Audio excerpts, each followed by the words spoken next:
The fall of the Reich. The night the machine went silent. 8th, 1945. The guns of Europe fall silent. The Reich that once promised 1,000 years has lasted barely 12. The flags with the black swastika are torn down, trampled in the dust of a dying empire. The streets of Berlin are filled not with soldiers, but with ghosts. And in that silence, beneath the rubble, beneath the smoke, an empire of fear dissolves overnight. The Gestapo, Hitler's secret state police, had ruled every corner of daily life. They were the whisper behind every locked door, the midnight knock that froze the heart. 32,000 officers and informants across the Reich, 7 million files on citizens, neighbors, teachers, priests, even children, each one cataloged in meticulous detail. It was the bureaucracy of terror, and for 12 years it turned the ordinary into instruments of persecution. Now, in the last days of the war, that machine stuttered, faltered, and died. When the Red Army stormed Berlin in late April 1945, the city was already a carcass picked clean by years of bombing. The Gestapo headquarters on Prince Albrechtstrasse, once the beating heart of Nazi surveillance, was a hollowed-out ruin. Inside its basement, millions of index cards cataloging informants, victims, and suspected traitors had been destroyed. Smoke and ash filled the hallways where screams once echoed. Files were burned, names erased, orders shredded. It was a massacre of paper, an attempt to kill the record of their own crimes. Witnesses later said that trucks rolled out of Berlin loaded with sealed crates during the last nights of April. Some believed they carried gold, others weapons. But the truth was stranger. They carried memory. Memory in the form of names, order signatures. Everything the Gestapo knew about millions of lives vanished into the chaos. When Soviet troops reached the ruins on May 2nd, they found the building empty. The offices looted the cells, abandoned the typewriters still warm. And of the man who ran it all, Heinrich Müller Gestapo chief known as Gestapo Müller, there was no trace. He had been last seen in Hitler's bunker the night before the Führer's suicide. Some claimed Müller shot himself. Others swore he escaped. No body was ever found. No grave ever marked his name. The perfect disappearance. It was as if the architect of terror had stepped off the face of the earth. And in his vanishing, the world's pursuit of justice would begin, and in many ways, fail. Outside, Berlin burned. Civilians stumbled through ruins that looked like the surface of the moon. The air reeked of smoke, sewage, and death. In cellars, survivors whispered of retribution. Everyone knew what the Soviets did to captured SS men.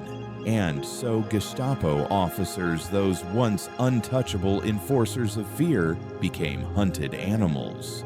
They tore insignias from their uniforms. They burned their identity papers. They joined columns of refugees fleeing west. Many changed into civilian clothes stolen from corpses. Others shaved their heads, smeared dirt on their faces, and walked barefoot through the rubble pretending to be displaced peasants. The masters of identification now lived by erasing their own. For years, the Gestapo had hunted men by their names. Now they were the nameless ones. It is hard to imagine the scale of that exodus. A whole state within a state, clerks, secretaries, typists, interrogators melting into the crowd of starving civilians. The same men who signed deportation orders for Jewish families now begged for bread at Allied checkpoints. The same officers who once dictated the fates of millions now prayed to go unnoticed. Yet their disappearance was no accident. It was planned. In the final weeks of the war, Gestapo officers received secret instructions: destroy all archives, destroy all lists, destroy all proof. The Third Reich understood that even if its ideology perished, its loyal servants might survive if they left nothing behind. And so, When the Allies began their victory parades, they did not realize how many of the faces in the cheering crowds had once worn black leather coats. To the outside world, Germany was finished. But beneath the rubble, the seeds of another struggle were already growing, the struggle between memory and denial, justice and necessity. For the victims, liberation came with the promise of truth. For the perpetrators, defeat came with an opportunity to vanish, to rebuild, to become someone new. By the summer of 1945, the Gestapo was officially declared a criminal organization. The world expected trials, convictions, hangings, but the task of finding them was nearly impossible. The Gestapo had been everywhere and nowhere. They had no central barracks, no uniforms in the final days, no surviving rosters. They had erased themselves so completely that Allied investigators often didn't know who they were looking for. Meanwhile, Germany was collapsing under hunger and disease. Millions were displaced, borders redrawn, cities divided into zones controlled by the Allies. Amid this chaos, justice was easy to promise and impossible to deliver. Those who did fall into Allied hands faced grim fates. In the Soviet zone, soldiers often shot SS and Gestapo officers on sight. In the American and British zones, interrogation centers overflowed. But for every captured officer, a dozen slipped through. A strange irony began to take shape. The men who once specialized in hunting others now survived because they understood how to hide. They knew how to forge papers, how to disappear into bureaucracies, how to read the mind of an investigator. The Gestapo's greatest weapon, its mastery of information, became its shield. And yet not all of them vanished quietly. Some tried to justify themselves, claiming they were merely following orders, clerks in a great machine. They had signed papers, not pulled triggers. But each signature had condemned lives. Each form processed was a death sentence wrapped in official language. When Allied soldiers uncovered the concentration camps, Auschwitz, Dachau, Buchenwald, they found the paperwork almost as horrifying as the corpses. Piles of forms stamped, approved by Gestapo offices. Deportation lists neatly typed, initialed, and filed. Bureaucracy as an instrument of annihilation. Historians would later call it the banality of evil, how ordinary people trained to obey and record could become executioners without ever seeing blood. The Gestapo was the ultimate embodiment of that idea. It did not need fanatics, it needed functionaries. And when the war ended, those functionaries slipped back into ordinary life with terrifying ease. But on May 8, 1945, no one could see that yet. The world was still intoxicated by victory. In Paris, church bells rang. In London, crowds danced in Trafalgar Square. In New York, headlines screamed, "War is over." No one thought to ask what had become of the men who built the machinery of terror. In Berlin, a few Allied officers did. Among them was an American intelligence analyst named Robert Story. He stood inside the ruins of the Gestapo headquarters and wrote in his diary, "It is strange to stand in a place where so much fear once lived and to hear only silence. The silence feels heavier than sound." Story did not know it then, but that silence would last for decades. Across the continent, survivors searched for justice, while perpetrators searched for new names. In Vienna, former Gestapo clerk Fritz Hollmann became a tram conductor. In Hamburg, an interrogator from the secret state police opened a bakery. In Munich, a woman who once cataloged denunciation letters became a school secretary. None of them were ever charged. The war had turned murderers into bureaucrats. Peace turned them into citizens. The same year, Germany surrendered. Allied forces discovered crates of Gestapo documents buried near a castle in Lower Saxony. They contained partial archives, lists of informants, names of prisoners, coded reports. Many were useless without context, but among them were clues that would feed post-war investigations for decades. They were fragments of a ghost. Each name in those files was a question. Where are they now? The Nuremberg trials would soon dominate headlines, giving the illusion of justice on a grand scale. But Nuremberg tried only the visible faces, the architects, the propagandists, the generals. The Gestapo, as a living network, was far too vast and too deeply woven into civilian life to be purged overnight. And so, while the world celebrated the end of the war, the Gestapo began its second life, not as a uniformed force, but as memories erased, identities rewritten, and loyalties for sale. The war was over. The hunt had just begun. The first post-war months in Germany were chaos. There were no courts, no stable police, and no food. Allied soldiers traded cigarettes for information. Black markets thrived. Refugee trains rolled endlessly east and west, filled with people whose pasts were as lost as their homes. Amid this confusion, Gestapo men found perfect cover. Some even turned themselves in to Allied authorities, pretending to be victims of the regime, not its servants. They offered information about real war criminals, their colleagues, in exchange for freedom or food. Others claimed to be forced conscripts, minor clerks. And in the desperate fog of post-war paperwork, many of those lies worked. For the few who did face justice, the process was often swift and brutal. Soviet tribunals executed hundreds of Gestapo officers without trial. But in the Western zones, things moved differently. The Americans and British needed intelligence on the new enemy rising in the East, the Soviet Union. And who knew the Soviets better than the men who had fought them? The same Gestapo officers who once interrogated communist partisans were suddenly valuable.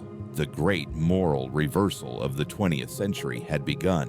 As 1945 turned into 1946, Germany split not just by borders, but by memory.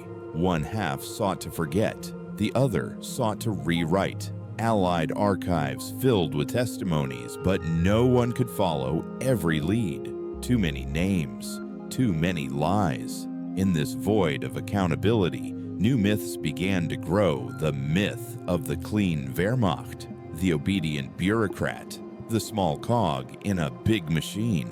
Myths that would shield thousands from prosecution for decades. Meanwhile, across the ocean, the United States and Britain built the world's next intelligence networks, using the very men they once condemned. But that story of betrayal and expedience belongs to the next chapter. For now, in the spring of 1945, Europe stood in ruins. Justice was a dream, and the Gestapo, the most feared organization of the Nazi state, had disappeared into the dust of its own empire. Their leader was gone. Their archives were gone. Their crimes for the moment were swallowed by silence. And that silence would echo louder than any gunfire. The war had ended, but the real story was only beginning. What kind of machine could make an entire nation obey in silence? The bureaucracy of terror. Before the war ended, before the ruins and the silence, the Gestapo had already perfected something far more terrifying than brutality. They had perfected routine. The Gestapo wasn't born as a monster. It was built piece by piece, office by office, file by file, until it became a living organism that fed on fear. It was not the street thugs of the early brown shirts who made the Gestapo powerful, but the bureaucrats, the lawyers, typists, accountants, and archivists who turned terror into paperwork.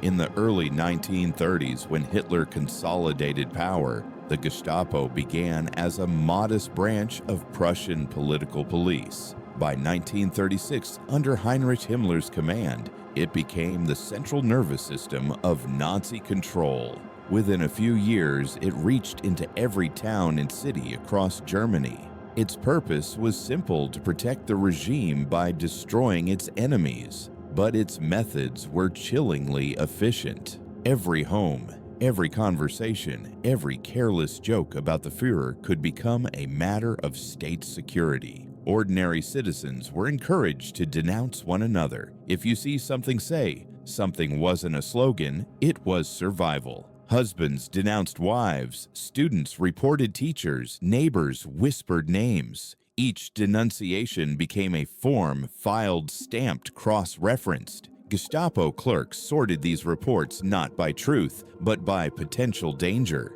Suspicion alone was enough. A bureaucrat's pencil stroke could end a life.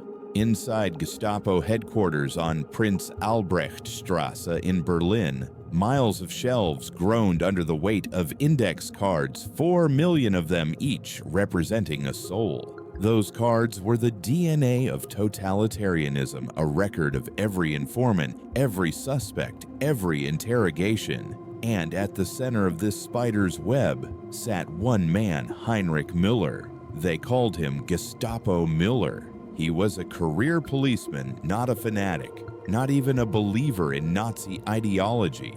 He was a professional of obedience, a man who followed orders with the precision of an engineer. Under his direction, the Gestapo became less a police force and more a data system. It cataloged terror, interrogation reports, surveillance summaries, arrest warrants. Everything was triple-filed, duplicated, cross-indexed. This was Germany's genius twisted to evil purpose. Efficiency turned into extermination.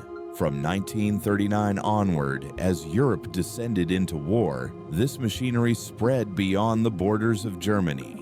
The Gestapo occupied the Netherlands, France, Norway, Poland, Greece, Belgium, everywhere the Wehrmacht advanced.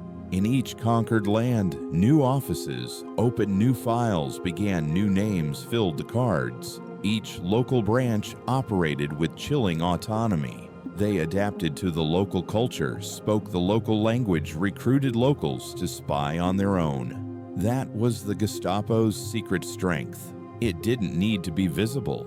It lived through whispers. In Paris, the Gestapo took over 84 Avenue Foch, turning the elegant building into a torture center. In Prague, they operated out of the Petchek Palace. Its basement still smells of burned rope today. In Amsterdam, they set up shop in the Ouderpeststraat, where screams echoed down the canal. In every country, people learned to fear the sound of boots on the stairs after midnight. But the Gestapo's power wasn't in its guns. It was in its paperwork. A typical interrogation began with a Form A110 preliminary questionnaire for suspect, name, birthplace, religion, known associates. Then came Form B113 record of political activity. Then Form C210 interrogation summary. By the time a prisoner reached the concentration camp, they existed in triplicate. To the bureaucrats, it wasn't murder, it was administration. The clerks who typed those forms went home at night to their families, fed their dogs, kissed their children, and slept soundly. They told themselves they were patriots doing their duty. They didn't shoot anyone, they merely processed information. But in that rationalization lies the heart of evil, the quiet compliance that makes atrocities possible. For every Gestapo interrogator swinging a truncheon, there were 10 clerks behind him preparing the paperwork to justify it. For every prisoner tortured in a cellar, there were secretaries upstairs typing reports on official letterhead. The Gestapo's most powerful weapon was its ability to make murder look lawful. Each arrest carried a signature from an office, a reference number, a protocol. Even the execution orders were formatted like tax forms. The victims disappeared not into chaos, but into order, German order, precise and cold. This is what survivors later remembered with disbelief, how calm everything seemed. The men who came for them didn't rage or shout. They carried folders. They asked for identification. They spoke politely sometimes, even with sympathy. Then the door closed and the person vanished. The Gestapo turned fear into a profession. By 1943, they controlled every aspect of life in the Reich. If you changed jobs, moved cities, married, or divorced, your name passed through a Gestapo registry. They intercepted mail, censored newspapers, tapped phones, and filled the streets with informants. It's estimated that 1 out of every 50 citizens in major cities served as an informer willingly or not. The Gestapo didn't need armies to enforce obedience. It used something far more efficient: mistrust. When everyone suspects everyone else, no one resists. In those years, Germany became a nation of silent witnesses. A joke in a cafe could send a man to prison. A private letter could lead to deportation. And yet, most Germans learned to look away. It was safer that way.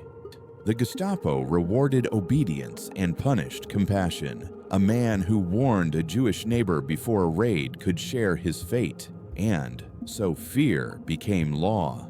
When deportations began in 1942, the Gestapo handled logistics with chilling professionalism. They scheduled trains, tallied numbers, coordinated with the SS for final processing. To them, it was a transportation problem, not a moral one. Every list of passengers was checked, stamped, and archived. Each death was preceded by paperwork. That's how totalitarianism hides its crimes, not by chaos, but by documentation. In the years after the war, Allied investigators opened the surviving Gestapo files and were astonished by their clarity. Names, dates, addresses, signatures, all intact. What was missing was conscience. Inside those papers, evil had the texture of office dust and carbon copy ink. The Gestapo even had a sense of humor about their own cruelty. Internal memos referred to concentration camps as special accommodations. Executions were recorded as preventive measures. Torture sessions were enhanced examinations. Euphemism was their second language. This bureaucratic camouflage allowed thousands of ordinary Germans to participate in atrocities without ever confronting what they were doing. A deportation order was not a death sentence, it was an assignment. A transport manifest was not genocide, it was logistics. The machine worked because each cog believed it was too small to matter, but each cog was essential. When Allied prosecutors later tried to prove individual guilt, they found themselves facing a wall of paper perfectly legal, impeccably organized, and morally hollow. The Gestapo's crimes were everywhere and nowhere at once. There were moments even then when the facade cracked. Some clerks confessed quietly to priests or friends. Others drank themselves numb. One secretary in Hamburg reportedly typed lists of names for hours, then went home and copied them by hand again so she could burn them, her small, futile rebellion against a system too vast to stop. A few Germans resisted openly. A young student named Sophie Scholl and her brother Hans distributed anti-Nazi leaflets under the name The White Rose. They were caught by the Gestapo in 1943, interrogated and executed by guillotine. Their interrogator's report survives, typed, neatly signed, twice filed in triplicate. Even their courage was absorbed by the machine. The Gestapo did not invent cruelty, it mechanized it. By the final year of the war, the system was eating itself. Files contradicted other files. Arrest orders overlapped. Camps overflowed. Fear became so total that even Gestapo officers turned on one another, reporting colleagues for disloyalty. The machine that had consumed millions began to consume its own. And yet, even as the Reich collapsed, the bureaucracy continued to function. Trains still ran to Auschwitz. Typists still worked overtime. In April 1945, while Soviet shells fell on Berlin, clerks in the Gestapo basement were still stamping documents. The machine kept moving until the power went out. That was the horror of it. It didn't stop because anyone found morality. It stopped because there was no electricity. When the Allies finally walked into the ruins, they found the remains of this empire of paper, boxes of half-burned files, lists of names in neat handwriting, rubber stamps beside pools of melted wax. It looked less like the aftermath of war and more like the collapse of an office building. The Gestapo's genius was its impersonality. It turned human beings into paperwork and paperwork into absolution. After the war, that same impersonality would allow many of its servants to disappear. Who would look for a file clerk in a world of refugees? Who would suspect the quiet man sweeping the street had once signed deportation orders? The Gestapo understood something chilling about human nature, that the most dangerous evil is the kind that feels ordinary. Today, when we look at photographs of those officers, the men with slicked hair, pressed collars, and calm eyes, we want to believe we would recognize monsters if we saw them. But the Gestapo looked like everyone else. They shopped in the same stores, attended the same churches, smiled in family portraits. Evil rarely announces itself. It wears a tie and carries a briefcase. In those final months of the Reich, as bombs rained down and soldiers deserted, the clerks of the Gestapo kept working until the very end. Some burned the files, others hid them. Many simply walked out when the typewriters went silent. The empire of fear didn't collapse, it clocked out. And in that quiet departure lies the mystery that haunted the post-war world. How could such a vast network of terror vanish overnight? The answer would emerge in the next phase of history, not in the courtrooms of Nuremberg, but in the corridors of new intelligence agencies, where the same skills of surveillance, interrogation, and secrecy found new masters. But before those alliances of convenience, before the Cold War began, there was a moment, a single suspended moment, when the Gestapo's vast machinery went still. 1 million names in the files,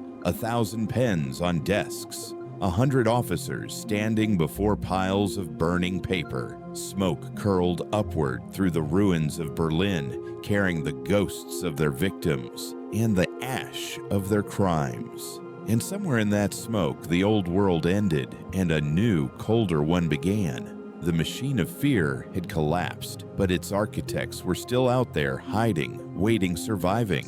When the guns fell silent, who hunted whom?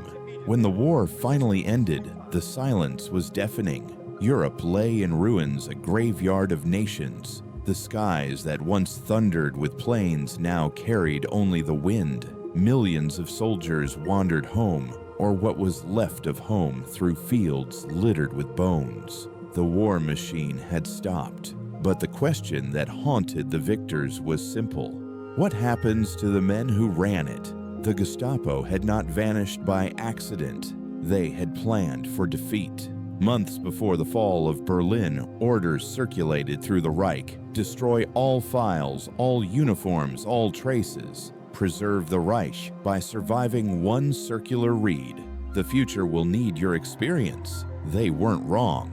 In May 1945, 4 flags flew over the ashes of Germany, American, British, French, and Soviet. 4 armies, 4 zones, 4 different definitions of justice. And within that fractured map, the ghosts of the Gestapo walked freely. To the Soviets, justice came from the barrel of a gun. Their approach was simple: no trials, no mercy.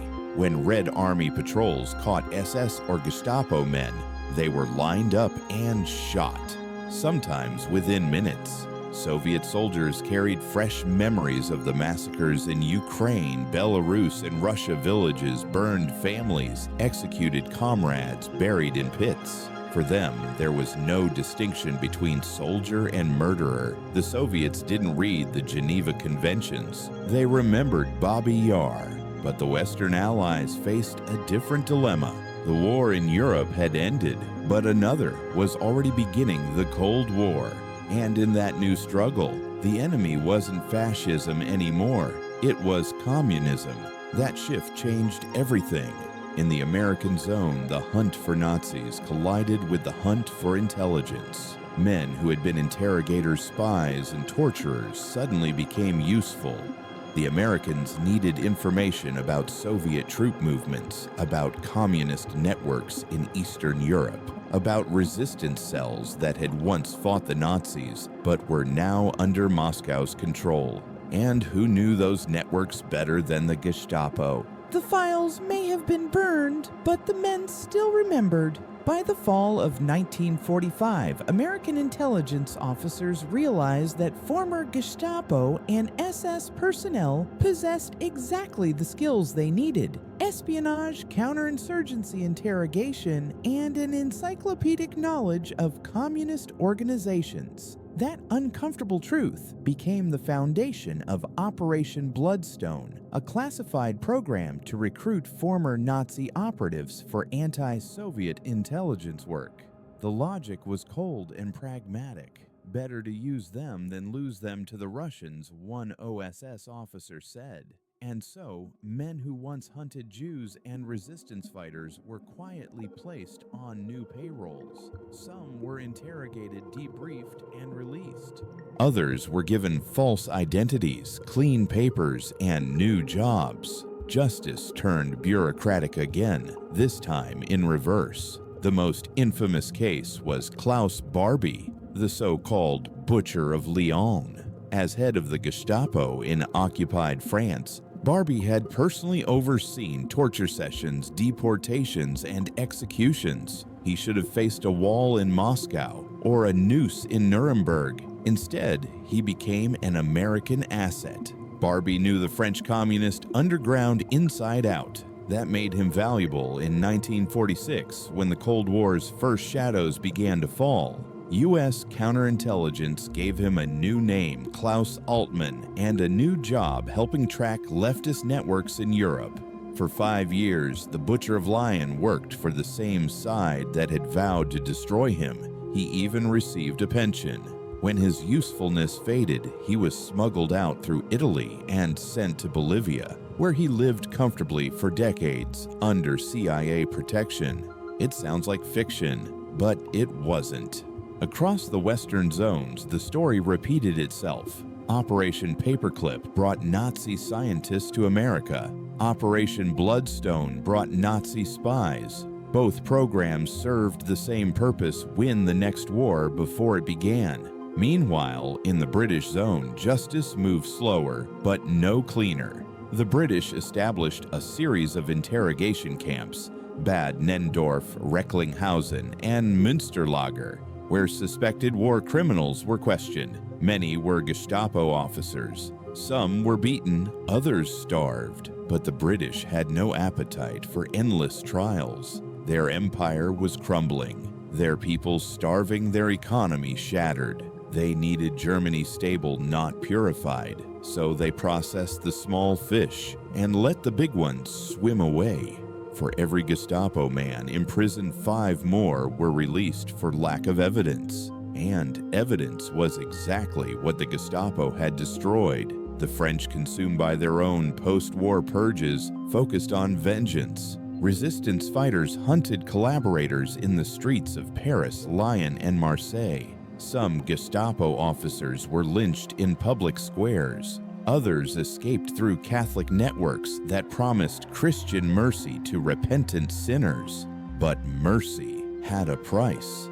In Rome, Bishop Alois Hudal, the Austrian rector of the Pontifical German College, organized what came to be known as the ratlines escape routes for former SS and Gestapo officers fleeing Europe. With the help of sympathetic clergy and forged Red Cross documents, men like Adolf Eichmann and Josef Mengele found their way to South America. The church called it charity. History calls it complicity. By 1947, hundreds of Gestapo fugitives had new lives in Argentina, Chile, and Brazil. Some became factory managers, others ranchers, others businessmen. Their pasts buried beneath layers of bureaucracy and distance. Back in Germany, the Allies created the Central Registry of War Criminals and Security Suspects, a list of 40,000 names. Nearly half were Gestapo, but lists don't catch people. People catch people. And in post-war Europe, the people were tired, hungry, and afraid. The same men who had once been feared were now invisible, disguised among millions of displaced civilians, speaking in new dialects, living under stolen names. Friedrich Panzinger, head of Gestapo Foreign Intelligence, simply changed clothes and became a carpenter in Bavaria. He lived that way for 2 years before someone recognized him. Others weren't even hiding. Hans Globke, the lawyer who had helped draft the Nuremberg race laws, went on to become chief of staff to West German Chancellor Konrad Adenauer. Adenauer knew exactly who he was and kept him anyway. "We need experienced men," he said. That sentence would define West German policy for 2 decades. In the ruins of 1945, Germany needed police judges and administrators. And who had experience in those roles? The very men who had enforced Nazi law. It was a moral compromise disguised as necessity. Across the Atlantic in Washington and London, officials justified their silence the same way: stability over purity, order over retribution. The Cold War made moral clarity a luxury. Meanwhile, in the Soviet zone, justice came swiftly and brutally. Thousands of captured Gestapo officers were tried in show courts, sentenced to death, and executed. The East German regime would later boast of its purity, claiming to have eradicated Nazism completely. But even they couldn't resist the Gestapo's expertise. Within a decade, the East German secret police, the Stasi, was recruiting former Gestapo men as informants and trainers. The skills of surveillance, interrogation, and fear proved timeless. The ideology changed. The methods did not. East or West democracy or communism, the machine survived. For ordinary Germans, survival meant silence. Every adult had to fill out a questionnaire for the Allied denazification program, 131 questions about party membership activities and beliefs. The idea was to separate true believers from those who merely obeyed. But there were 8 million Nazis on paper and only a few thousand Allied investigators. The system collapsed under its own weight. People lied. Neighbors vouched for neighbors. Former Nazis vouched for each other. Clean slates all around. The result was a national act of amnesia. The very people who had enforced Hitler's laws were now helping to draft democratic ones. The police of yesterday became the police of tomorrow. The judges who once sentenced resistance fighters to death now sentenced petty thieves. It was as if Germany had awakened from a nightmare and decided it had all been a dream. But there were those who refused to forget. Men like Simon Wiesenthal, a survivor of the camps who dedicated his life to hunting Nazis. Working from a small office in Vienna, Wiesenthal built a network of investigators who combed archives, followed rumors, and tracked fugitives across continents. His motto was simple: justice, not revenge. He spent decades pursuing men who had slipped through the cracks: Eichmann, Barbie, Stangl, Brunner. Some he caught, most he didn't. But his persistence exposed the uncomfortable truth that the Gestapo's shadow still stretched across the post-war world. By the early 1950s, both German states East and West were building new intelligence agencies. In the West, Reinhard Gehlen, former head of Wehrmacht intelligence on the Eastern Front, founded the Gehlen Organization, which later became the BND West Germany's official intelligence service. Funded by the CIA, staffed with ex-SS and Gestapo men, it was the old machine reborn under a new flag. The Americans called it partnership. History calls it compromise. And so, as the Cold War deepened, justice grew colder. The files of the Gestapo were locked in Allied archives. The trials slowed. Public attention turned to rebuilding prosperity and the new German miracle. The crimes of the past were buried beneath concrete and progress. But beneath that surface, the ghosts were restless. In 1960, 15 years after the war, Israeli agents kidnapped Adolf Eichmann off a street in Buenos Aires and flew him to Jerusalem. For the first time since Nuremberg, the world heard the voice of a bureaucrat explaining genocide as if it were an administrative duty. "I was only following orders," Eichmann said. The same words 1,000 Gestapo officers had whispered before him. That trial ripped open old wounds. It reminded the world that the machinery of evil does not die when its leaders do. It adapts. It hides. It waits. When the guns fell silent in 1945, the victors imagined peace. But what came instead was a new kind of war fought not with armies, but with secrets. And in that shadow war, the skills of the Gestapo found new value. The hunters became assets. The hunted became informants. Justice became negotiable. The war had ended, but the moral reckoning had only begun. In the years that followed, the Allied powers would build institutions, sign treaties, and hold commemorations. But none of it could erase the bitter truth that when the guns fell silent, the world didn't cleanse itself of the Gestapo, it recycled them. And in doing so, humanity crossed an invisible line from justice into convenience, from memory into denial. The Gestapo was supposed to die in 1945. Instead, it learned to live without a uniform. The war was over, but the real bargaining had just begun, and the currency was human guilt. Justice for sale. The secret operations. In the years after the war, the world promised justice. It built courtrooms in Nuremberg, held trials under bright lights, and spoke of moral order. But behind the cameras, beneath the polished speeches and the hanging ropes, another kind of justice was being negotiated in shadows. It began as survival, it became policy, and it turned the word justice into currency. The Nuremberg trials were supposed to mark a clean break with barbarism. 24 of Hitler's top men stood before judges representing the civilized world. The press called it the greatest trial in history. The verdicts were broadcast to millions. But while the world applauded, a quieter truth unfolded behind the scenes. The Allies could not afford to punish everyone because everyone was needed.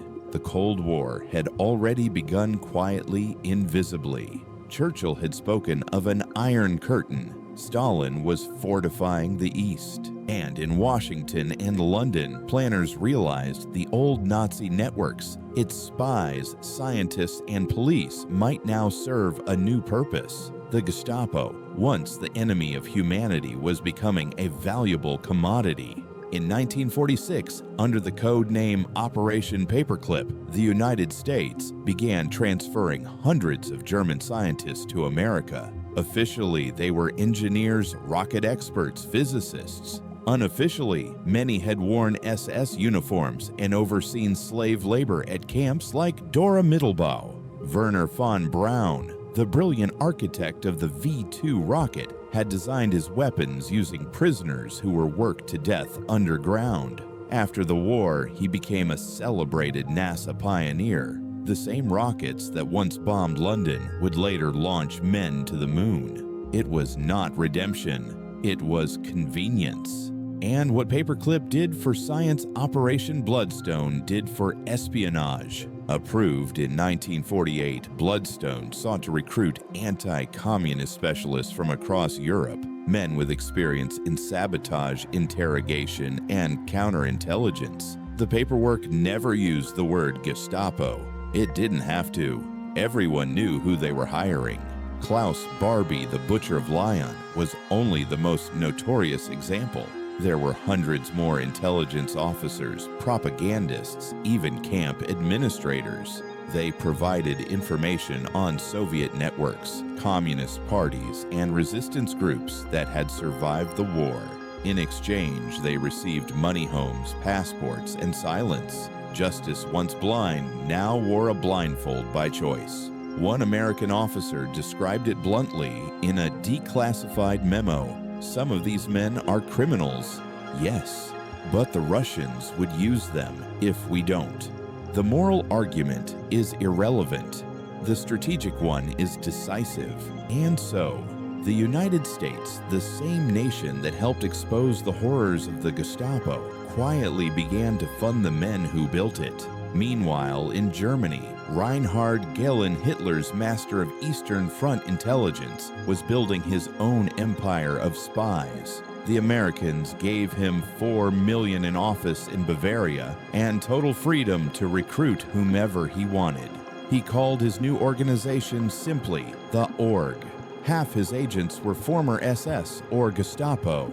Gehlen had files on every Soviet division, every communist operative, every partisan movement east of the Elbe. For the CIA, that knowledge was gold. They didn't ask where it came from or how many people died to produce it. By 1956, the Org became West Germany's official intelligence service, the BND. The men who once served Hitler were now defending democracy paid by the same nations that once swore to destroy them. It was an astonishing moral inversion, one the public never saw. In Washington, senators spoke of freedom.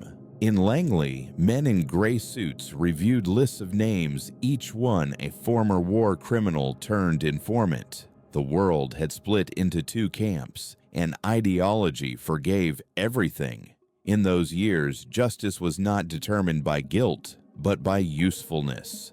If you had information about the Soviets, your sins could be erased. If you had knowledge that embarrassed the West, your name disappeared from wanted lists. Klaus Barbie's handler in U.S. counterintelligence wrote in a report, "Subject possesses unique anti-communist assets. Recommend protection." That subject had personally tortured children in Lyon's Montluc prison. He was still on the payroll. Operation Bloodstone spread its tentacles across Europe. Former Gestapo and SS officers helped organize covert missions into Eastern Bloc countries. They ran propaganda campaigns, smuggled arms, trained guerrillas. Some of them even worked directly with exiled monarchists and fascists, so long as they were anti-communist. It was, in effect, a resurrection of the old networks. The faces were the same. The flags had changed. The British played the same game. In their interrogation centers, Gestapo officers were questioned about Soviet agents. Some were detained. Many were quietly recruited. MI6 used ex-Nazis as double agents in Poland and Czechoslovakia. In Paris, French intelligence did the same, employing former collaborators to infiltrate communist cells. Even the Vatican got involved, sponsoring covert channels to move useful Germans into Latin America, where they could continue anti-communist work under church protection. The Cold War turned the moral map of the world upside down. While the Nuremberg trials preached accountability, the intelligence wars rewarded experience, no matter how it was gained. Historians estimate that between 5,000 and 10,000 former Gestapo and SS officers found post-war employment in Western intelligence services. Another 6,000 were used by the Soviets. The rest scattered into Argentina, Chile, Syria, and Egypt, selling their knowledge to the highest bidder. The machinery of terror had gone global, and yet the irony was deeper still. Some of the very victims of the Gestapo, communist partisans, resistance fighters, Jewish survivors now found themselves hunted again, this time by the same men under new employers. In occupied Austria, an American-led anti-communist unit arrested dozens of left-wing activists in 1947. The operation was coordinated by a man once accused of war crimes in Warsaw. His name was removed from Allied watch lists 2 weeks later. Justice, it turned out, was negotiable. There were attempts to resist this moral decay. Some Allied officers protested. Colonel William Donovan, the founder of the OSS, warned in a memo that the indiscriminate use of Nazi personnel will haunt us. But the warnings went unheeded. The logic of fear was stronger than the language of ethics. And fear of Stalin of nuclear war of chaos was the currency that bought silence. The Soviet Union played the same game. In East Berlin, the Stasi built its empire of surveillance with the help of former Gestapo officers. They were prized not for ideology but for skill. One Soviet general remarked, "A good interrogator is a good interrogator regardless of flag." The Gestapo's legacy was no longer German, it was human. Across the divided continent, the same methods of intimidation, torture, and surveillance reappeared under new names. Files replaced freedom. Fear became policy again, just wearing different colors. By the mid-1950s, the Gestapo's fingerprints could be found in every corner of the Cold War, in CIA safe houses and Stasi interrogation manuals, in South American police states trained by European émigrés. Justice had not been served. It had been subcontracted. To the public, of course, none of this existed. Newspapers spoke of Reconstruction, the Marshall Plan, the birth of NATO. Germany was rebuilding. America was prospering. The world wanted to move on. But beneath the headlines, another world thrived, one built on files, blacklist, and quiet deals struck in the name of security. Some called it pragmatism. Others called it betrayal. For survivors of the Holocaust, it felt like blasphemy. Many had testified at Nuremberg, believing their words would prevent such evil from ever rising again. But as years passed and former Gestapo officers returned to civil service, they realized the past had not been buried, it had been repurposed. Hans Globke, once the co-author of the Nuremberg race laws, became a key architect of West German foreign policy. He attended NATO meetings, signed trade agreements, and represented a new democratic Germany. His hands, which had drafted the language of racial persecution, now shook those of world leaders. It was as if history itself had been laundered. The Allies justified it as realpolitik, a grim necessity in a dangerous world. They told themselves they were buying peace. But peace built on silence is never peace at all. It is merely a pause between wars. And the cost of that silence was memory. For the victims of the Gestapo, justice had become a ghost story, whispered but never seen. They lived beside their tormentors without knowing it. In Munich, one former Gestapo officer worked as a police chief. In Cologne, another became a judge. In Hamburg, an ex-interrogator opened a law firm. No one asked questions. The new Germany needed stability, not guilt. And so, as the Cold War tightened its grip, the line between justice and convenience vanished entirely. What began as moral compromise hardened into normalcy. A CIA analyst later admitted, "We told ourselves we were saving democracy. But maybe we were just preserving a version of power. Power that was the one lesson the Gestapo understood perfectly. It didn't matter who ruled as long as someone ruled. Fear was the language of control, and control was eternal. By the late 1950s, a few courageous voices tried to expose the truth. Journalists in West Germany published stories about former Nazis in government. Survivors filed lawsuits. But the state responded with indifference or secrecy. Files disappeared. Trials were postponed.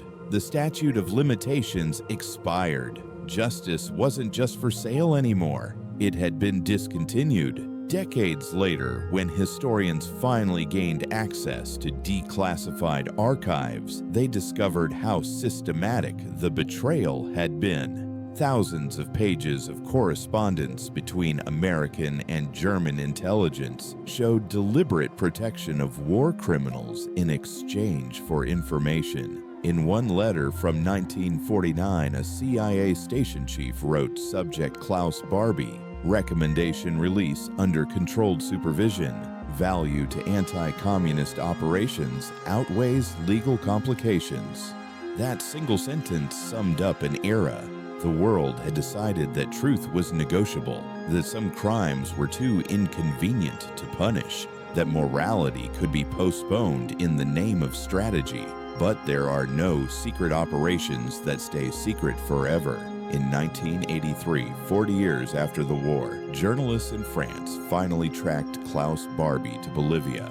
The Butcher of Lion was living comfortably under his CIA-supplied alias, running shipping businesses and advising the Bolivian secret police. When he was extradited and tried in Lyon in 1987, the world gasped not only at his crimes, but at the realization of who had protected him.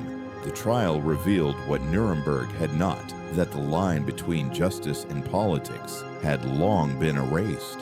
As Barbie sat in the dock, frail but unrepentant, the prosecutor asked, "Do you regret anything?" He smiled and said, "I regret nothing. I did my duty." Those words, spoken 4 decades after the war, echoed the same defense used by thousands of Gestapo officers before him. Duty, orders, loyalty, words that had excused murder then and survival after. The courtroom fell silent, because in that silence, everyone knew the truth. The world had used men like Barbie not in spite of their crimes, but because of them. Justice had been sold, and the price was history itself. But even as governments made their deals in the open, another network was forming in the shadows, one that spoke the language of salvation and opened its doors to the damned. The roads of God, the ratlines. When the war ended, Europe was a continent of ghosts. Cities were silent heaps of stone railways, twisted churches, roofless. But among the ruins, a strange new network began to take shape, one that promised redemption shelter and escape. It was not built by governments or armies. It was built by priests. They called them ratlines, the underground roads of God.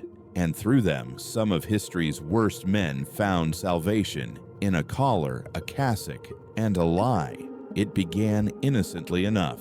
In 1945, tens of thousands of displaced persons, refugees, orphans, prisoners of war, wandered across southern Europe. The Vatican's relief agencies opened their doors to all who claimed to be persecuted. No one asked too many questions. The Church had survived centuries by understanding when silence served better than inquiry. Among the crowds of the hungry and the lost came men with clean faces and forged papers. They spoke Latin prayers in perfect accent.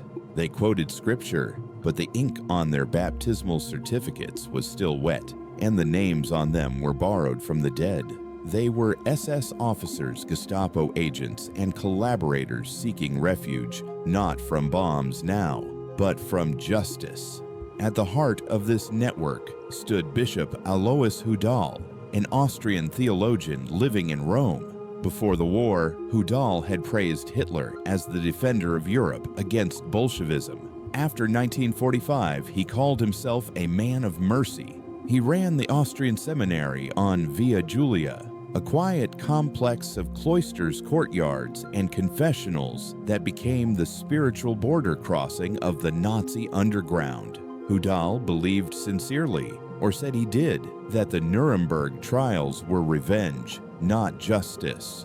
He wrote all men deserve forgiveness if they repent. And for a modest donation to church charities, forgiveness came with a passport. Working with sympathetic officials in the Vatican Secretariat, Hudal secured access to international Red Cross travel documents. The forms were meant for refugees, but his typewriter turned them into lifeboats for the damned. He used Vatican seals, new birth certificates, and letters of recommendation printed on holy letterhead. With these papers, a Gestapo man became a Catholic teacher from Tyrol. A camp doctor became an engineer from Graz. A war criminal became a pilgrim. The operation grew quickly. Priests in monasteries across Italy provided safe houses. Franciscan brothers in Genoa and Trieste guided fugitives to ports. Sympathetic shipping agents arranged passage to Spain and South America. The escapees called these routes the roads of God, but God had little to do with them. From 1946 to 1948, thousands slipped away. They moved at night through the Apennines, hid in convent attics, prayed at altars by day, and sailed by dusk from Genoa or Naples with new names. The church said it was helping the faithful endangered by communist persecution. In truth, many of these men had been persecutors themselves. One of Hudal's protégés was Adolf Eichmann, the architect of the final solution. For 4 years, he hid in Austrian forests and barns using aliases supplied by clerical friends. In 1950, with Hudal's blessing and Red Cross papers in hand, he boarded a ship to Argentina under the name Ricardo Clement. There, he worked for Mercedes-Benz, lived quietly in the suburbs of Buenos Aires, attended church on Sundays, and taught his sons to pray. No one asked questions. The priest's signature on his documents had the authority of heaven. Another passenger on those invisible roads was Josef Mengele, the angel of death of Auschwitz. He had performed surgeries without anesthesia experiments on twins and selections on railway platforms with a flick of his wrist. After the war, he hid in Bavaria under false papers until the ratlines carried him south. By 1949, he was a rancher in Argentina living openly under his own name. He died decades later, swimming off a Brazilian beach. No court ever called his name. The ships that carried them, Italian freighters, Spanish liners, even fishing boats, sailed with holds full of fugitives disguised as refugees. The Argentine government, under President Juan Perón, welcomed them. He wanted European talent to modernize his country, and he had no interest in their pasts. Between 1947 and 1951, at least 5,000 Nazis entered Argentina alone, many through Vatican channels. Money flowed along with mercy. The ratlines required funding, and not all of it came from donations. Historians later discovered that some of the money was counterfeit. The source Operation Bernhard, the wartime Nazi scheme to flood Britain with forged currency. When the Reich collapsed, boxes of fake pounds disappeared from concentration camp vaults. After the war, those same notes resurfaced in Rome, used by Bishop Hudal's contacts to pay for bribes, transport, and forged documents. It was poetic corruption, counterfeit money buying, counterfeit salvation. The Vatican itself never issued a public acknowledgement, but internal memoranda show that senior churchmen knew. They preferred not to interfere. The church had its own fears: Soviet atheism, communist revolutions, the spread of secularism. To some, in the curious saving anti-communist Germans was a service to Christendom, not a crime. In the monasteries, the language of redemption blurred into logistics. A friar might whisper, "We are sending another pilgrim to the New World." Another would nod and record a false name in a dusty ledger.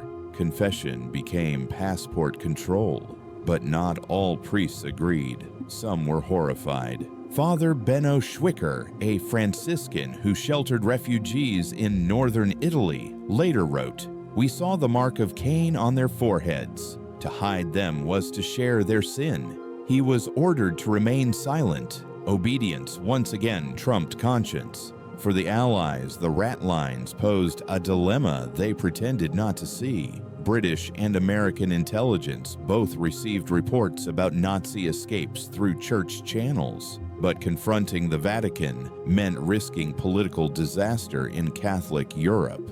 Besides many of the fugitives, scientists, engineers, intelligence men were the same people the Allies were quietly recruiting. Turning a blind eye cost nothing. Justice once again was deferred for strategic convenience. By the early 1950s, South America had become the second life of the Third Reich. In the bars of Buenos Aires and the hills of Paraguay, men toasted with schnapps to the old times. They wrote letters home to Germany boasting of new fortunes and warm climates. The local press called them the German colony. Their neighbors called them nothing at all. Silence kept the peace. But the past has a way of finding its own path. In 1960, Israeli agents tracked Eichmann through those same channels. Letters Bank records whispers in parishes. When they seized him on a quiet street in Buenos Aires, they were not just arresting a man. They were closing a chapter of the ratlines. The priest who had blessed his departure was long dead. The papers that saved him were archived in Vatican drawers labeled simply Refugee Aid Program. No one ever faced trial for issuing them. The exposure of the ratlines sent shockwaves through Europe. How could institutions built on faith shelter, architects of genocide? The Vatican's response was careful. Some individuals may have acted beyond their mandate. History, however, leaves little doubt. The network had been too vast, too organized, too efficient to be the work of a few rogue clerics. Behind the moral language of charity lay a deeper instinct, self-preservation. The Church had survived emperors' revolutions and wars by adapting. In 1945, adaptation meant aligning against communism. And if that alliance required helping men who once served Hitler, so be it. As one cardinal wrote privately, better a penitent sinner than a victorious atheist. That logic spread far beyond Rome. In Spain, Franco's regime welcomed fugitives as defenders of Western civilization. In Croatia, the Ustaše leadership responsible for death camps of its own fled with clerical assistance, some even traveling with Vatican letters of introduction.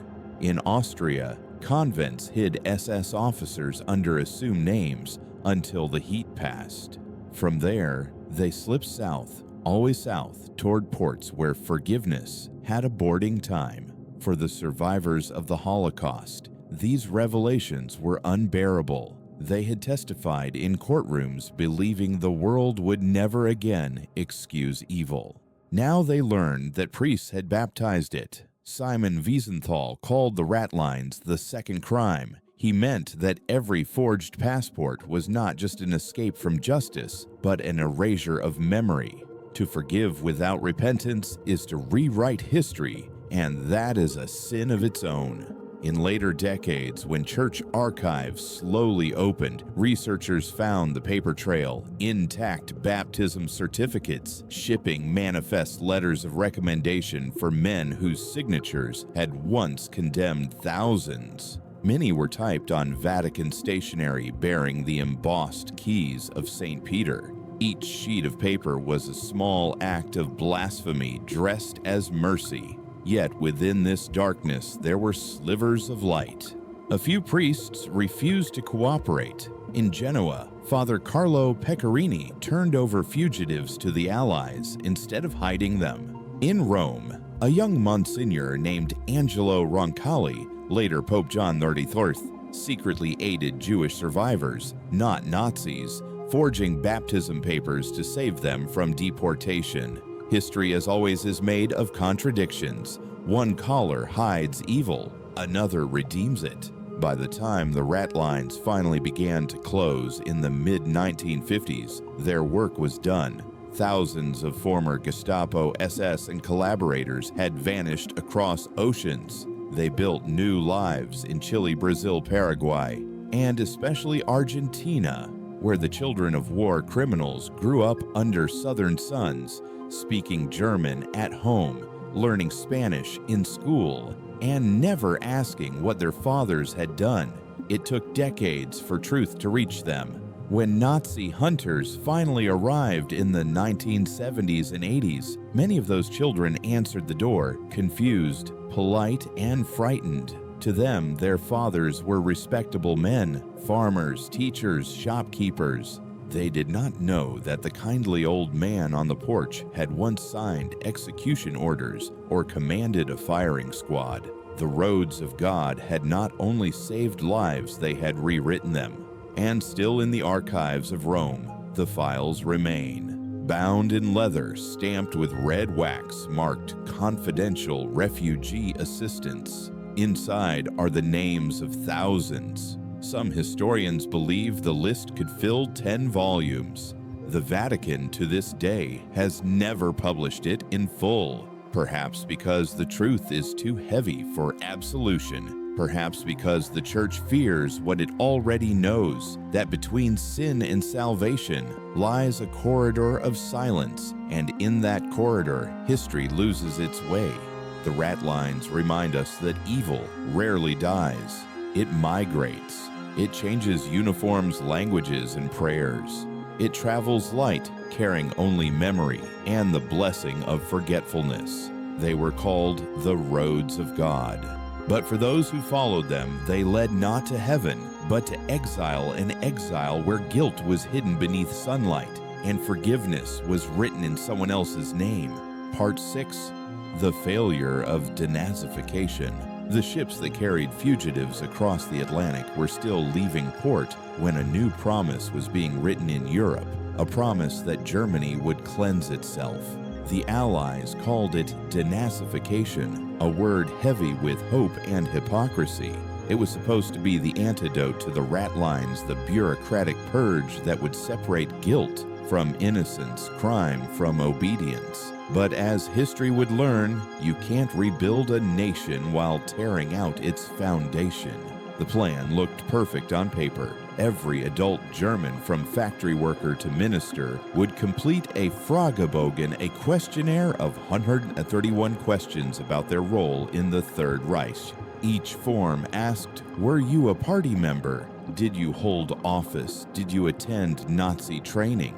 Did you contribute to propaganda? The answers were meant to sort an entire nation into 5 categories: major offenders, offenders, lesser offenders, followers, exonerated persons. In theory, justice would be administrative, efficient, and fair. In practice, it collapsed under its own weight. By 1946, there were 8 million registered Nazi Party members and only a few thousand Allied personnel available to evaluate them. Paper mountains filled offices in Frankfurt, Munich, and Berlin. Each case required review evidence, witnesses' hearings. But the world had moved on. The trials at Nuremberg were over. The Cold War had begun, and the appetite for judgment was fading. What began as purification turned into paperwork. To speed up the process, the Allies delegated authority to local German tribunals. That decision changed everything, because those tribunals were staffed by Germans. Germans who had served under the same regime they were now asked to condemn. The result was inevitable sympathy, leniency, and silence. Neighbors vouched for neighbors. Former Nazis vouched for each other, and when the forms were reviewed, miraculous transformations appeared overnight. A party propagandist became a teacher, an SS officer became a soldier of circumstance, a Gestapo interrogator became a police official who merely followed orders. The process became Theater 1, where guilt was staged and innocence scripted. And as Europe tried to heal, the victors quietly realized they needed the very people they were meant to punish. Germany was starving. Cities were in ruins. The Soviet threat loomed larger every month. If the West wanted a strong, stable Germany to stand against communism, it couldn't imprison everyone who'd worn a Nazi badge. So they rebranded the guilty as useful.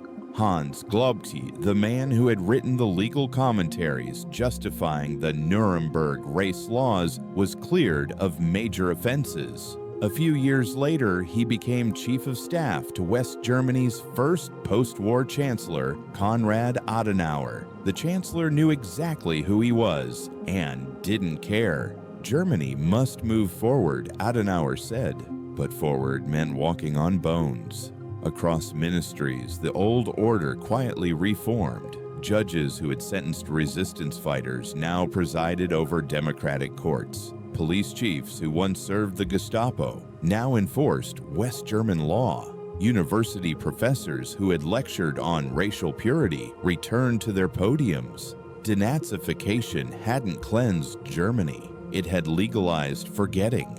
In a single generation, the system that was meant to dismantle tyranny rebuilt it in new offices with new letterheads. The Americans called it pragmatism. The Germans called it necessity. The victims called it betrayal. One survivor wrote bitterly, "The uniforms are gone, but the men remain." To understand how it happened, you must remember the exhaustion of 1946. The war was over, but hunger was not.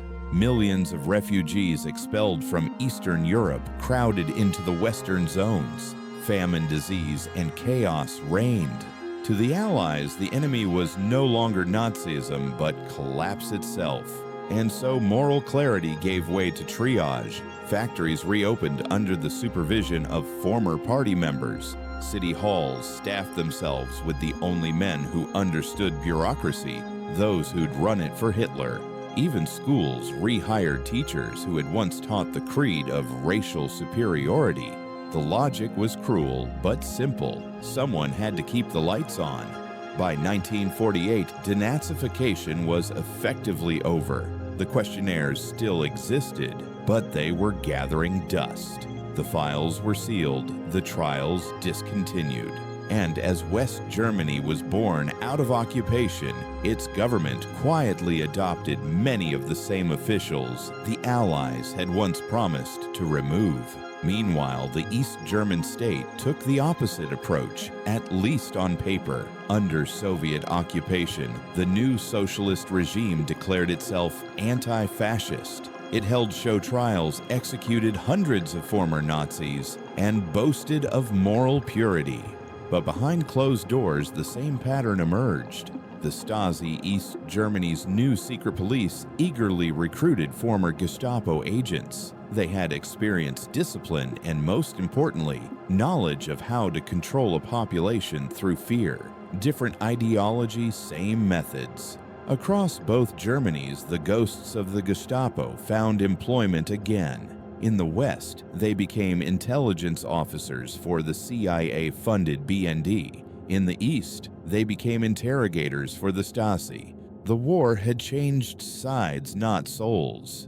Even the rhetoric was recycled. The Gestapo once justified its surveillance as necessary for national security. Now the Stasi used the same words. Freedom was always the first casualty of security. By the 1950s, the German public began to notice. Trials of war criminals dwindled, sentences shortened. Many who had served time were quietly released under rehabilitation clauses. Newspapers printed obituaries describing former SS officers as civil servants or patriots. History was being rewritten one headline at a time.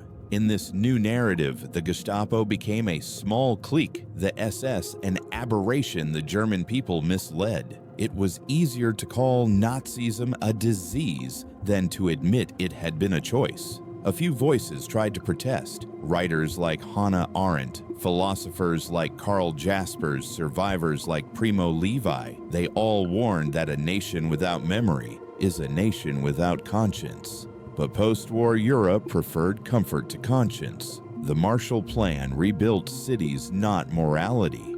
New highways replaced old graves. The economic miracle of the 1950s was paved over the silence of the 1940s. And in that silence, the Gestapo lived on in police training manuals, in court procedures, in bureaucratic instincts that valued obedience over truth. The uniforms were gone, but the mentality remained: obey first, question never. Some tried to expose it. Journalist Beta Klarsfeld slapped Chancellor Kurt Georg Kiesinger in 1968 on live television because he had been a Nazi propagandist. Her act sparked outrage not at the Chancellor, but at her audacity.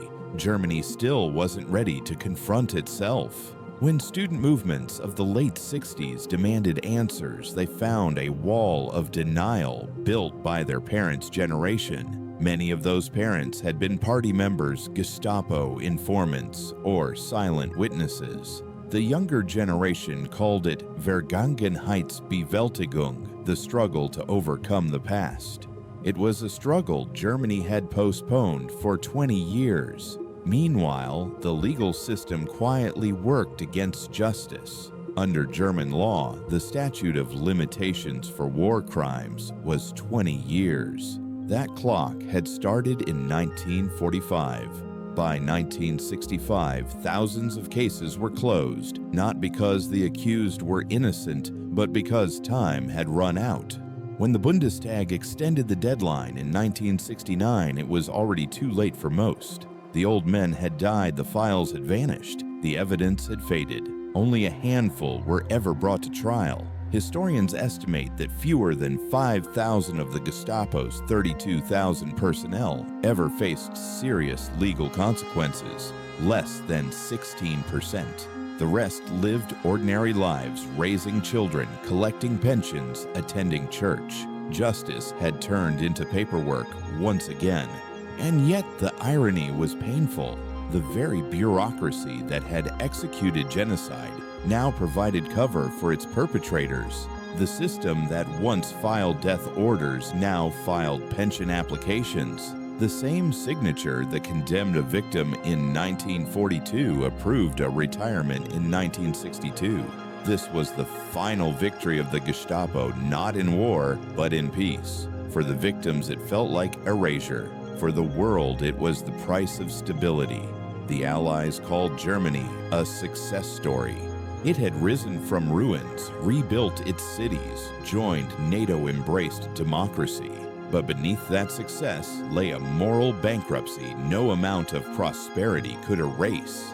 As one historian later wrote, Germany rebuilt its walls faster than it rebuilt its conscience. The proof was everywhere. In Bavaria, Reinhard Heydrich's widow received a war widow's pension until her death in 1985. In Hamburg, a former Gestapo official became a school principal. In Cologne, another became a judge who ruled on property disputes of Holocaust survivors, deciding their fate once again, now under the banner of democracy. No one saw the irony, or maybe they did, and chose silence. The few who kept hunting, Simon Wiesenthal, the Klarsfelds, a handful of prosecutors, fought not just against criminals, but against apathy. Their greatest enemy was not denial, but indifference. By the 1970s, most Germans wanted to move on. They had children, careers, mortgages. The past had become embarrassing, not urgent. But history has no statute of limitations. Decades later, when archives opened and testimonies resurfaced, Germany finally began to confront what denazification had failed to do. The children of those who had served in the Gestapo started asking questions their parents never answered. Old letters surfaced, diaries were read aloud, names reclaimed. The silence began to crack. And yet even now, the story of denazification remains unfinished. Because it was never truly about the Nazis, it was about human nature. About how quickly moral certainty collapses when comfort is at stake, about how societies prefer order to justice, peace to truth. The failure of denazification was not a German tragedy alone. It was a human one. It proved that evil does not end with surrender. It reorganizes, renames, reintegrates. It becomes a neighbor, a colleague, a quiet face at the next desk. The world wanted to believe that after 1945, humanity had learned something. But as denazification faded into memory, and as former Gestapo men drew pensions from the same state they once destroyed, it became clear the lesson had not been learned. It had been filed away. And yet, even buried truths have a pulse. While courts and governments turned away, a different kind of justice was quietly gathering strength, carried not by armies or laws, but by memory itself. It would resurface in the decades that followed in courtrooms, documentaries, and the trembling hands of survivors determined to speak. The next part of this story belongs to them, the hunters who refused to stop searching, and the ghosts who refused to stay buried. The late hunt's justice delayed. The files had been sealed. The courts had gone quiet. But not everyone was willing to let the past rest. From the ruins of denazification, a new generation of hunters emerged, driven not by governments, but by conscience. They were journalists, survivors, ex-soldiers, and sons and daughters of the dead. They carried no guns, only patience, persistence, and memory. And they believed something the world had forgotten, that time does not erase guilt, it only hides it. After the 1950s economic boom, Germany was ready to forget. The world called it the Wirtschaftswunder, the miracle economy. Volkswagen factories hummed, cities glittered again, and the smell of coal smoke replaced that of ashes. But for survivors scattered across Europe and Israel, the miracle was bittersweet. They were rebuilding too, but with memories that refused to fade. Simon Wiesenthal was one of them. A thin, quiet man from Galicia, he had survived Mauthausen and lost nearly all his family in the camps. After the war, he could have emigrated, started over. Instead, he rented a small office in Vienna with one desk, one typewriter, and a single mission to find the men who had escaped justice. He wasn't a spy or a detective. He was an archivist of nightmares. Every morning, he opened letters from survivors' tips from informants, rumors from priests or ex-soldiers. He filed each one, cross-referenced them, and built a new map of the Reich, not of its conquests, but of its ghosts. For years, no one took him seriously. Governments were tired of war stories. Diplomats wanted reconciliation, but Wiesenthal didn't care.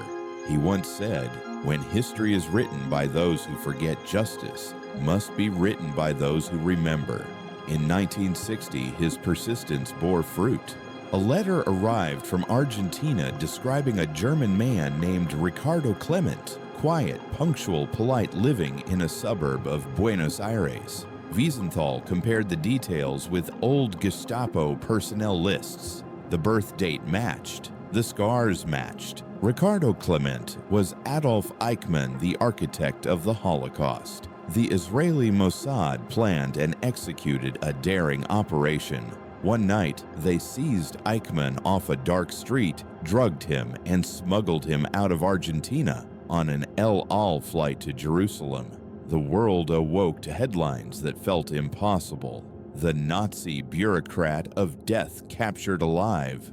When the trial opened in 1961, television cameras captured something the world had never seen: a bureaucrat explaining genocide in the language of office memos. Eichmann sat in a glass booth, tidy, emotionless, answering questions as if he were discussing invoices, not extermination. "I was only following orders," he repeated. Those words, once whispered by thousands, now echoed for millions to hear. The trial was more than a legal proceeding. It was a reckoning between justice and indifference, memory and denial.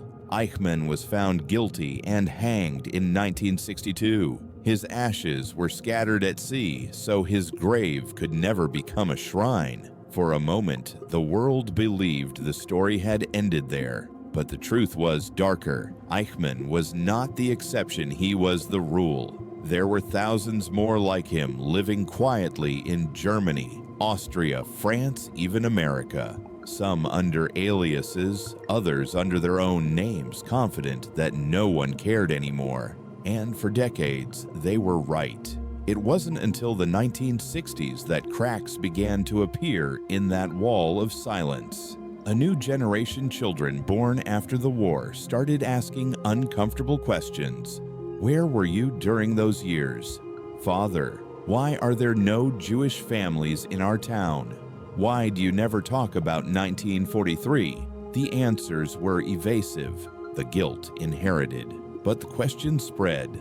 By the late 1960s, a wave of young historians, lawyers, and journalists began reopening old files. They found what denazification had buried: archives full of forgotten warrants, interrogation records, and witness statements that had never seen a courtroom.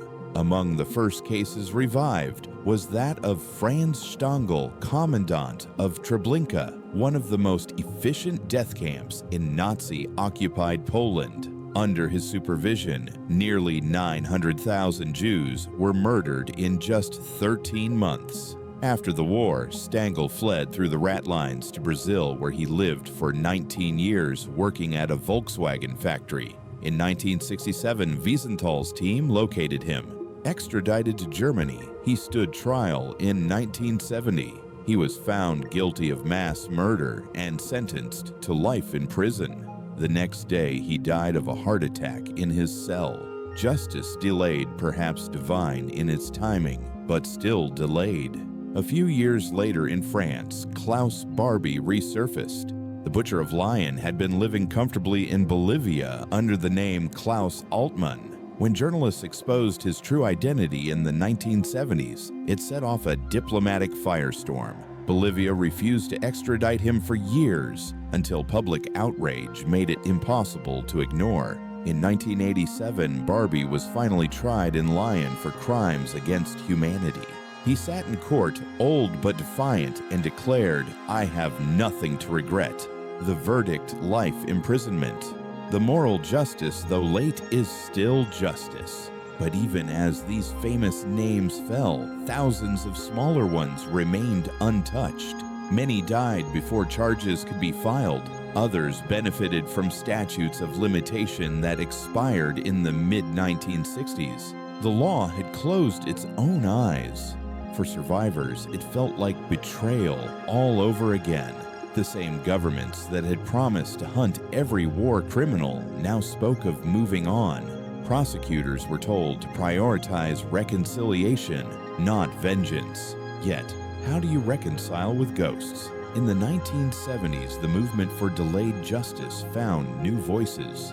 Beate and Serge Klarsfeld, a young German-French couple, made it their mission to expose hidden Nazis in positions of power. They confronted former officials in public, published names in newspapers, even staged sit-ins in government offices. When West German chancellors and judges with Nazi pasts refused to resign, Beate Klarsfeld famously slapped one across the face at a party congress and shouted, "You are a Nazi." She was arrested, but her message reached the world. The silence was cracking. Slowly, painfully, new investigations began. Prosecutors revisited the files of Auschwitz doctors, Einsatzgruppen commanders, and Gestapo interrogators. But decades had passed. Witnesses were dying, memories fading, evidence decaying. Trials became races against time. In 1971, German police arrested a man living quietly in Sao Paulo, Brazil. His name was Franz Stangl's deputy Gustav Wagner, another commander of Treblinka. He was identified by survivors, extradited, but never stood trial. He committed suicide in 1980 before proceedings began. It seemed that justice itself was aging and losing strength. By the 1980s, the hunt was less about punishment and more about memory. Survivors no longer sought vengeance. They wanted acknowledgement.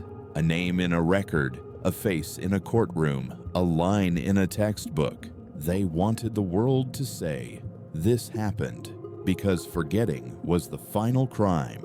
Even the United States was forced to confront its own complicity. Dozens of former Nazis had immigrated there under false pretenses, some even working in defense or academia. In the 1980s, the U.S. Department of Justice created the Office of Special Investigations to track and deport them.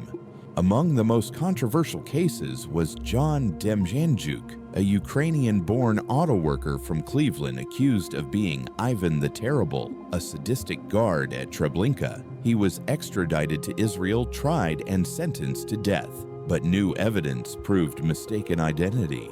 He was released in 1993 only to face a second trial decades later in Germany as a guard at Sobibor. Convicted again, he died before his appeal concluded. His case symbolized both the persistence and the imperfection of justice. Even when the truth surfaced, it came entangled with time and doubt. Meanwhile, the few remaining Gestapo officers who had escaped notice were now old men retirees living quietly in German towns, surrounded by grandchildren who never knew their pasts. Some were unrepentant, others claimed amnesia. A few even gave interviews to historians, smiling thinly as they described their duties without emotion.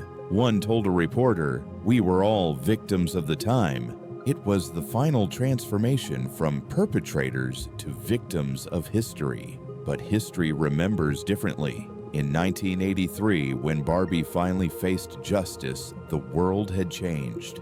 There were television cameras, human rights lawyers, survivors giving testimony through tears. It was no longer about punishment. It was about memory, preserving it before the last witnesses died. When the verdict was read, an old woman in the gallery whispered, "Now I can breathe." It wasn't relief. It was recognition. Justice delayed is still justice, but justice denied corrodes nations. The late Hunts revealed a bitter truth. Morality has an expiration date only if we allow it. Every untried war criminal was not just a failure of law, but a failure of collective will. And yet, the persistence of men like Wiesenthal and the Klarsfelds proved something equally profound, that truth is stronger than time. They hunted not out of hatred, but to restore balance, to give history back its missing names.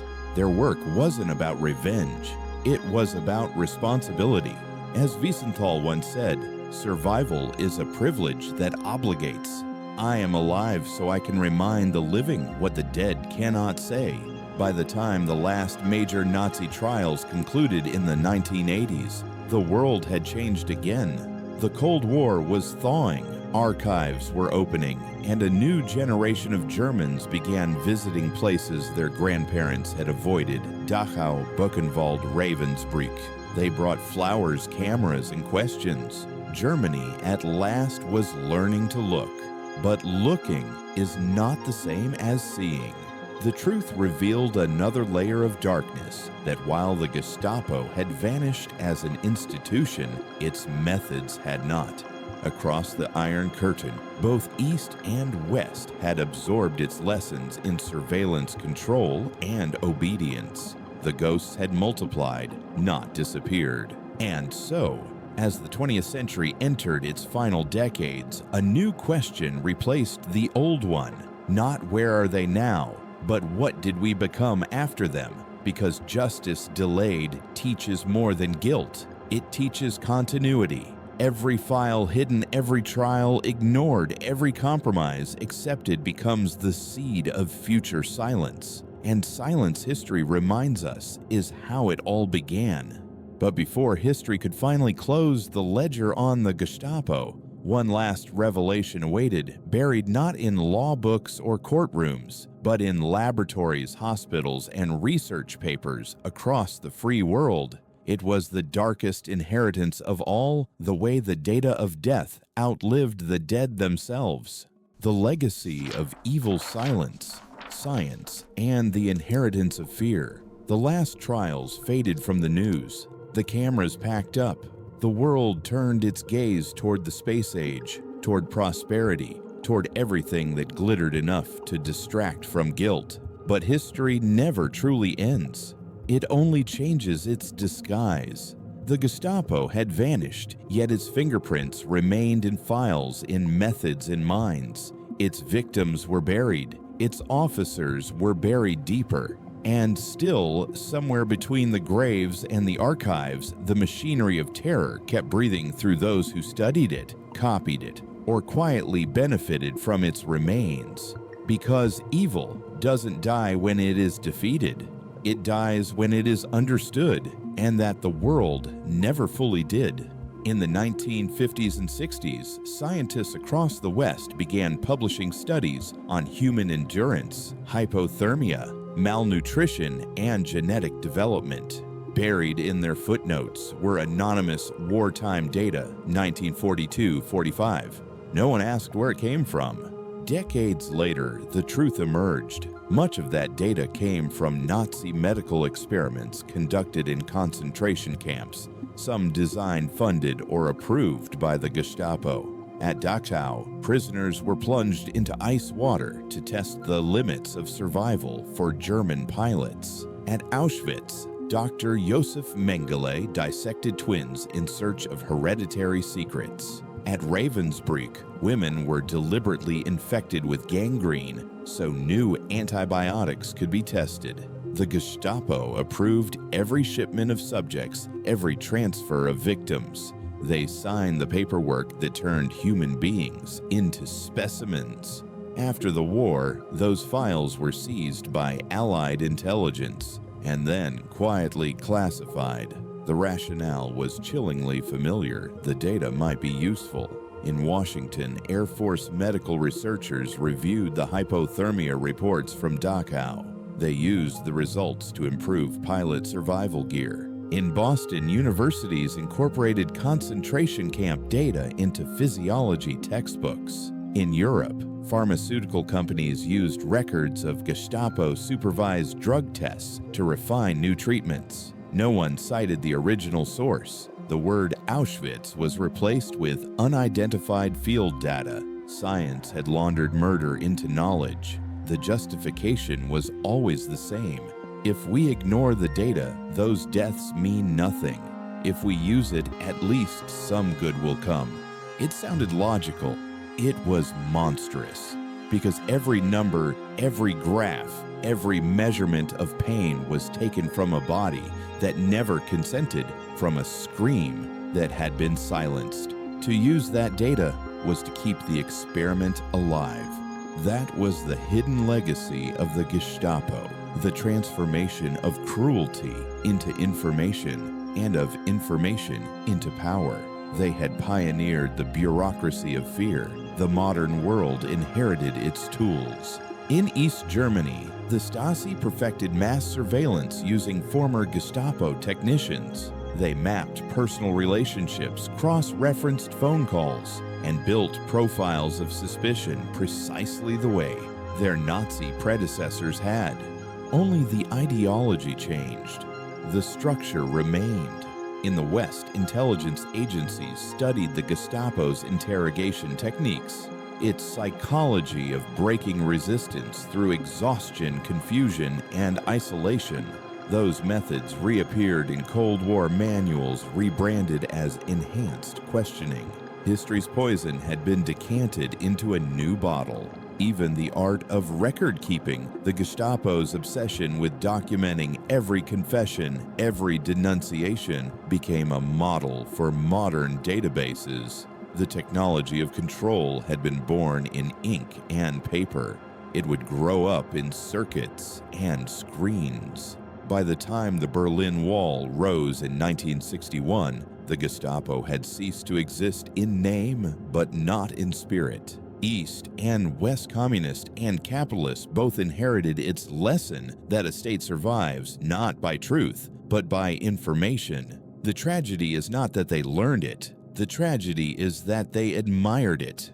When the first historians finally gained access to Allied archives in the 1970s, they found the paper trail still intact. Tons of captured Gestapo documents sat in warehouses in Washington, London, and Moscow. Millions of pages that had outlived the men who wrote them. They recorded every interrogation, every deportation, every payment for the bullets used in executions. Researchers described opening boxes that still smelled of smoke. The ink faded but legible. The handwriting varied, some elegant, some crude, but the tone was always the same, precise, detached, bureaucratic. The Gestapo had written its own confession, just never intended anyone to read it.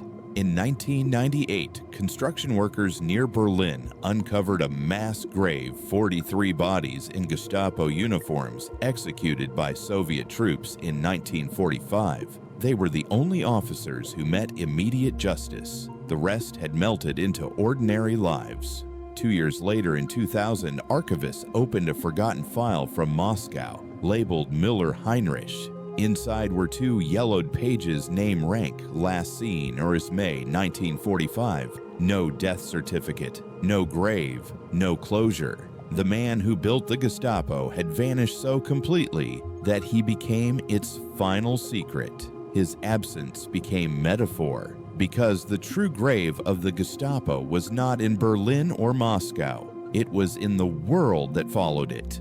The West German miracle turned rubble into skyscrapers, but also silence into policy. For decades, schools taught only fragments of the truth. Children grew up not knowing the name of the building that once stood on Prince Albrechtstrasse, the Gestapo's headquarters. In the 1970s, that ground was a parking lot. Commuters parked their cars on top of history's crime scene. Only in 1987 did the city finally erect a memorial topography of terror. It came 42 years too late for those who had heard the screams. The site remains there today. Steel, glass, and stone outlining the basements where interrogations took place. Visitors walk silently through rooms without roofs, reading panels of names. Wind moves through the ruins like a ghost, searching for its voice. It's hard not to notice the irony. The Gestapo built its empire on documentation, and now documentation is all that survives of it. But the legacy of evil doesn't end with architecture or archives. It lingers in memory and in the silence of families. Across Germany, Austria, and beyond, grandchildren began discovering who their grandfathers really were. They found medals hidden in attics, letters from the front photographs in black leather albums. Sometimes a signature on an old Gestapo file matched the handwriting in a family Bible. Confrontation turned domestic. Dinner table arguments replaced courtrooms. Grandpa was a patriot, some said. Grandpa was a murderer, others whispered. The war had ended 70 years earlier, but its verdict was still being written, one family at a time. And yet, amid this reckoning, another silence endured. The victims who had no descendants, no graves, no one to speak their names. Entire families erased, whole villages gone. Their stories survived only through paperwork, the same paperwork their killers had filed. That is the final cruelty of bureaucracy. Even its victims must live through its forms. The moral inheritance of the Gestapo reaches farther than Germany.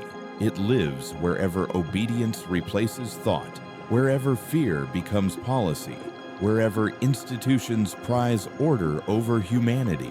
It lives in the checkpoints where identity decides fate, in prisons where interrogation is called procedure, in offices where cruelty is translated into statistics. The lesson of the Gestapo is not just what they did, it is how easily others learned from it. Because the Gestapo was not born from monsters. It was born from ordinary men who preferred rules to conscience. And ordinary men exist everywhere. Theologian Dietrich Bonhoeffer, executed by the Nazis in 1945, once wrote, "The test of a moral society is not how it stands with the great and powerful, but how it stands with the weakest." By that measure, the 20th century failed the test again and again.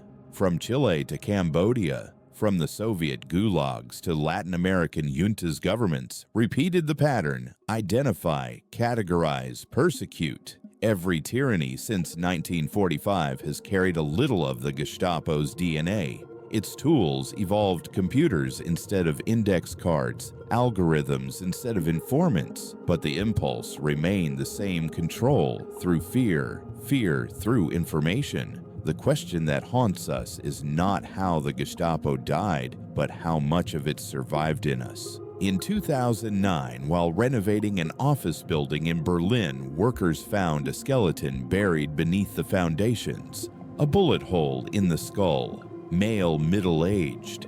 The building stood on the former Gestapo site. DNA testing was inconclusive. It could have been anyone or everyone. The discovery made headlines for a week, then disappeared. The news cycle moved on, but the symbolism remained beneath modern Germany's offices, its glass facades and polished sidewalks. The bones of its conscience still lie unearthed. Each generation walks above them. Some prefer not to know. Others dig. The story of the Gestapo is not just about the past. It is about how societies choose to remember or to forget. Remembering is painful. Forgetting is fatal. History does not repeat itself exactly, but it rhymes with precision. The same fear that built the Gestapo's empire, fear of enemies, fear of difference, fear of chaos, can return anywhere under any flag. It only needs people who believe that safety is worth more than justice. And those people are never hard to find. In the end, fewer than 5,000 of the Gestapo's 32,000 officers ever faced trial, less than 16%. The rest died peacefully in their beds, surrounded by grandchildren who believed they had served honorably. Or perhaps they knew and stayed silent because silence was easier than shame. But the archives remember, paper, unlike flesh, does not rot. It waits. And every name written there is a reminder that evil once organized never disappears completely. It only waits for the next generation to stop looking. The historian's task is not to judge, but to understand. Yet understanding the Gestapo means confronting an unbearable truth that the machinery of terror was built not by demons, but by clerks, lawyers, and police officers, people who looked like us. It thrived because it was ordinary. It survived because the world found it useful, and it lingers because we have not fully recognized ourselves in it. That recognition is the final stage of justice. Today, visitors to Berlin's topography of terror walk through the ruins of those basements, reading the names of victims etched into glass panels. Outside, buses pass, children laugh, life continues. The air smells of rain and exhaust. But if you stand still long enough, you can almost hear the faint scratching of typewriter keys, the rhythm of an empire that once believed it could record every heartbeat, control every breath, and erase every doubt. Those keys have stopped clicking. The files have yellowed, but the lesson remains as sharp as ever. Every tyranny begins with a file. Every atrocity begins with an excuse. And every silence, if left unbroken, becomes complicity. The Gestapo ended in 1945. Its ghosts never did. They live wherever truth is inconvenient, wherever justice is delayed, wherever memory is traded for comfort. They live in the whisper that says, "Let's move on." They live in every bureaucrat who signs without reading, every citizen who obeys without asking. And they will keep living until we learn to answer the question that has echoed since the war ended. What happens to the machine's operators when the machine stops? The answer, as history showed, was darker than anyone imagined. But the question itself must never be forgotten, because the day we stop asking it is the day the machine begins again.